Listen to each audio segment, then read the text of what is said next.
Hi friends, আমার ছোট্ট চ্যানেলে সবাইকে স্বাগত জানাচ্ছি। দেখো বেরিয়ে গেলাম সকালবেলা কাজে। এটা দেখো খুব ভোরবেলায়, এখন 6টা বাজে, 6টাও বাজিনি, তার আগে আমি বেরিয়ে গেছি। এই যে দেখো আমি সবে নিউ টাউনের মধ্যে ঢুকে গেলাম, এই যে নিউ টাউনে যাচ্ছি। তো আজকে কিভাবে জীবন কাটলো, কিভাবে কি করলাম সেটাই দেখো। আজকে সকালবেলা খাওয়ার টাইম একদম পাইনি, দোকানে বসে যে খাবো সেই টাইমটা পাইনি। দেখো কিনে নিয়ে এসেছি আমি যেখানে কাজ করি, যে হোটেলটা, এখন বাজে 11টা। একদম সকাল থেকে এক গ্লাস জল খাওয়ার টাইম পাইনি। এই হোটেলের সামনে এসে খাচ্ছি, কারণ দিদিভাই এখনও আসেনি। এই দেখো আমার হোটেলের ওই জায়গাটা। তো যাই হোক, এখানে বসে আমি খেয়ে নিচ্ছি। এইখানে বসে এই কারণে খেয়েছি, কারণ সকাল থেকে এতই কাজের চাপ ছিল যে আমি খেতে পারিনি। তো এই দেখো আমি তরকারিটা বাটিতে করে নিয়ে এসেছি, আর লুচিটা নিয়ে এসেছি একটা প্যাকেটে করে। তো এইভাবে খেয়ে নেবো। খেতে খেতে দিদি চলে এসেছিলো, পেছনে তাকিয়ে দেখলাম দিদি। তো খাওয়াটা শেষ করে আমি চলে গেলাম আমার রান্নার কাজে। তো যাই হোক, এই যে প্রথমে বাসন মেজে এনে আমি চা বসিয়ে দিলাম। এই যে দেখো আমাদের চা হয়ে গেছে, চাটা খেতেও চলে আসলাম। আমার চায়ের অভ্যাস হয়েই গেছে, কিন্তু আজকে চায়ের মুখ দিয়ে জিভ পুড়িয়ে ফেলেছি আমি। এই দেখো খেতে গিয়ে জিভটা পুড়ে, মানে খুব জোরেই লেগেছে জিভে। চাটা আজকে জানি না কেন খুব গরম লাগছিল, আমি হয়তো পাখার সামনে বসিনি, তাই খুব গরম লাগছে। এই দেখো জিভটা পুড়েই, মানে পুরো ছ্যাঁকা লেগেছে। আমার অভ্যাস নেই তো চা খাওয়ার অতটা। তো যাই হোক, এইভাবেই আস্তে আস্তে আস্তে আস্তে তারপরে আজকে একটু দেখাবো পেঁয়াজ কাটা, হালকা কিছু কাজ। সবটা দেখাতে পারি না, কারণ সবটা দেখাতে গেলে কাজের লেট হয়ে যায়, কাজ আগায় না। তো এই আমার ভিডিওতে যারাই আমার ভিডিও দেখো, বা যারা আমার ভিডিও হচ্ছে গিয়ে দেখতে ভালোবাসো, অবশ্যই আমাকে কমেন্ট করো যে আমার ভুল ত্রুটিগুলো কোথায় হয়, কিভাবে ভিডিও করলে ভালো হবে। প্লিজ প্লিজ আমাকে সবাই কমেন্ট করবে। এই দেখো আমি যে পেঁয়াজটা কাটি সেইটা, আমি পার ডে আজকেরও প্রায় 7 কিলোর মতো পেঁয়াজ কেটেছি। 6-7 কিলো পেঁয়াজ কাটা পড়ে রোজই। তো যাই হোক, কে কেমন আছো, কে কোথা থেকে আমার ভিডিওগুলো দেখছো, প্লিজ প্লিজ কমেন্ট করবে। তোমাদের একটা কমেন্ট আমাদের অনেকটা উৎসাহ যোগায় ভিডিও বানানোর জন্য। দেখো এই যে এক ঝুড়ি পেঁয়াজ কুচিয়েছি, এরকম সেম আর এক ঝুড়ি পেঁয়াজ কুচাবো। এটা এক ঝুড়ি হলো, আর এক ঝুড়ি হবে। তো এইভাবেই আমার জীবনযাত্রা, সকাল থেকে বিকেল 4টে অবধি লড়াই চলে নিজের সাথে। মানে কি ভাষায় তোমাদের বোঝাবো, যে শ্বাস নেওয়ার টাইম পাই না, কখনো কখনো এরকম হয়। তো এই হোটেলের কাজটা অতটাও ভারী নয়, তার মধ্যে তো কাজ আছে, বসে থাকি না। মাঝে মাঝে হয়তো 10-15 মিনিট রেস্ট নিই, তারপরে কাজ করতেই হয় আমাকে, রুটি করি। তো এইভাবেই আমার জীবনযাপন চলে। আমার কমেডি ভিডিও নিয়ে কার কী মতামত আমাকে প্লিজ জানিও। কমেডি ভিডিও ভালো লাগে কি, বা এই ধরনের ভিডিও করলে তোমরা দেখবে কি, প্লিজ আমাকে কমেন্ট করে জানিও। তো যাই হোক, কাজ বাজ সেরে চলে যাব আমার দুপুরের, মানে কি বলবো, লাঞ্চ আজকে ছিল। কালকের একটা তরকারি করেছিলাম, সেটা ছিল আলু পটলের তরকারি, ছিল চিকেন, সেটা দিয়ে আজকে খেয়ে নিলাম। তার মধ্যে হট করে মা ফোন করেছে, মা আসবে। তো মায়ের জন্য একটু আজকে পার্সেল করে নিয়েছিলাম, মানে নিয়েই এসেছিলাম দিদির কাছ থেকে কিনে, কারণ রোজ রোজ দিদি আমাকে এমনি এমনি দেয়।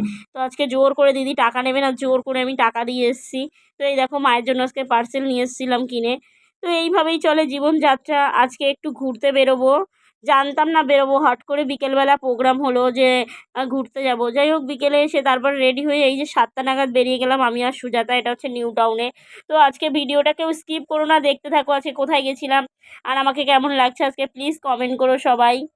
এ দেখো আমরা চলে যাব একটা পার্কে, এটা হচ্ছে বাচ্চাদের পার্ক। তো এই পার্কে গিয়ে আমি খুব আনন্দ করেছি, খুব মজা করেছি, অনেক সেলফি তুলেছি আমি আর সুজাতা মিলে। তো ভিডিওটা স্কিপ করো না, দেখতে থাকো। এটা হচ্ছে নিউ টাউনে। নিউ টাউনে কী করে বুঝাবো, এনকেডিএট মার্কেটের পেছনে এই পার্কটা। অনেকেই জানো যারা এই নিউ টাউনের এরিয়ার আশেপাশে থাকো, সবাই পার্কটা চেনো। পার্কটার ভেতরে প্রচণ্ড কাদা কাদা হয়ে যাওয়ার কারণে দেখো বাচ্চারা নেই বললেই চলে। অন্য কোনো দিন গেলে এখানে আমরা কোনো কিছু দেখতে পাই না, বাচ্চারা সবসময় সব কিছু চড়ে। তো আজকে সব দেখো ফাঁকা, পুরো ফাঁকা। দোলনা ফাঁকা, বাচ্চাদের যে রাইডসগুলো থাকে সবগুলো ফাঁকা ফাঁকা ফাঁকা।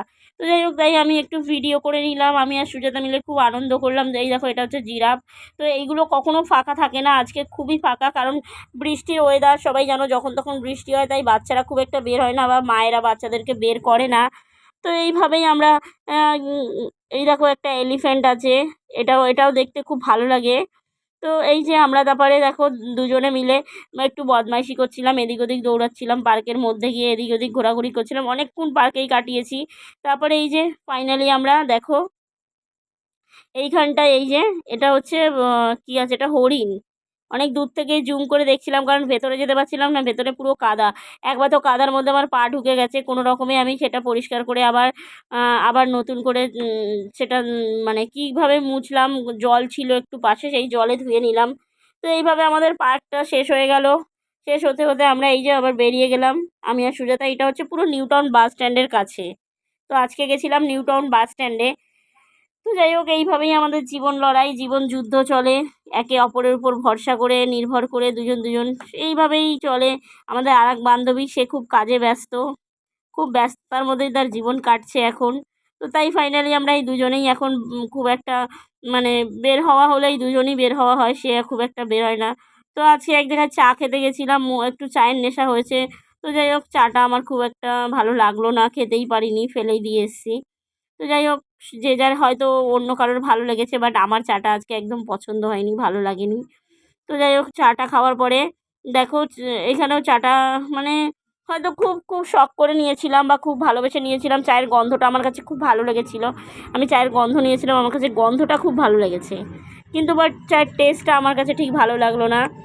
তো এই দেখো, এটাই বলবো যে সবাই যে যার জীবনে যুদ্ধ করো, যুদ্ধ করে বেঁচে থাকো। জীবন মানেই যুদ্ধ, জীবন মানেই লড়াই, জীবন মানেই সংগ্রাম। তো এইভাবেই বেঁচে থাকতে হবে। তারপরে চলে গেলাম নিউ টাউনে। দেখো, নিউ টাউনের বাস স্ট্যান্ডের ভেতর থেকে যে এই যে কফি শপটা আছে, ক্যাফে, তো সেখানেই গেলাম, নিয়ে নিলাম একটা, দেখো, চিকেন হট স্টক, 40 রুপিস এটার প্রাইস আছে। তো যাই হোক, এটা নেওয়ার পরে আমি সুজাতা দুজনে মিলেই খেলাম, খুব ভালোই খেলাম, খেতে খুব ভালো লাগলো। তো এই যে সেটাই তোমাদের কাছে শেয়ার করলাম। একটাই যে যারাই আমার ভিডিওগুলো দেখছো, প্লিজ সবাই চ্যানেলটা সাবস্ক্রাইব করে ছোট্ট একটা মেসেজ আমাকে করো, তবে আমি তোমাদের চ্যানেলটাও সাবস্ক্রাইব করতে পারবো বা তোমাদেরও সাপোর্ট করতে পারবো। এই দেখো, তারপরে এই যে এটা গরম করতে দিয়ে দিচ্ছে, গরম করতে দিয়ে দেখো বাস 2 মিনিটে হয়ে যাবে। তারপরে আমরা গিয়ে পেছনেই দেখো দিয়েও দিয়েছে, দুজনকে খুব সুন্দরভাবে কেটে দিয়েছে, দেখো দুটো টিস্যু প্লাস কেটে আলাদাভাবে প্লেটে সার্ভ করে দিয়েছে। তো যাই হোক, আমার হাতে ক্যামেরা থাকার কারণে পুরোটাই দুটোকেই সুজাতাকে নিতে হলো। দেখো, এই যে সুজাতাও খুব মানে হাসি খুশি আছে। যাই হোক, দেখো, মনে কষ্ট যতই থাকুক না কেন, মুখে হাসি টাকাটা খুব দরকার প্রত্যেকটা মানুষের। তুমি ভেতরে কি চলছে না চলছে, কিন্তু মুখে একটু হাসি দাও, দেখবে অর্ধেক দুঃখ কষ্ট অনেক দূরে চলে যাবে। তো এইভাবেই আমরা মানে কষ্ট থাকলেও সেটাকে চেপে হাসি মুখে জীবনযাপন করে চলেছি প্রত্যেকটা মানুষ, কারণ প্রত্যেকটা মানুষই কোনো না কোনো দিক থেকে সুখী নয়। প্রত্যেকটা মানুষ, কেউ অর্থের দিক থেকে, কেউ সুখ শান্তির দিক থেকে, কিন্তু কেউই 100% সুখী নই। তো যাই হোক, সেটাকে ভুলে গিয়ে হাসিটাই হচ্ছে বেঁচে থাকা বা ভালো থাকা। এইভাবেই আমি বেঁচে থাকি, ভালো থাকি। তো ফাইনালি এটা দেখো, এবারে খাবো, আমার তো খুব ভালো লেগেছে, সুজাতাও বলছিল ভাল লাগছে। তো এইভাবে খেয়ে দে, আমি খেতে ভালোবাসি, সব্বাই জানো। প্লিজ যে যে রান্না করবে আমাকে একটু পার্সেল করে পাঠিও, আমি খেতে খুব ভালোবাসি। অনেকেই আছো খুব দারুণ দারুণ রান্না করো, যেরকম হচ্ছে একটা চ্যানেল আছে হলুদ গুঁড়ো দিদিভাইয়ের রান্না, আমি মাঝে মাঝে দেখি, আরও ওরকম অনেক চ্যানেল আছে যারা রান্না করো। প্লিজ আমার জন্য একটু পার্সেল করে করে পাঠিও। সবাই সুস্থ থাকো, ভালো থাকো, এইভাবেই আমাকে সাপোর্ট করো। ধন্যবাদ।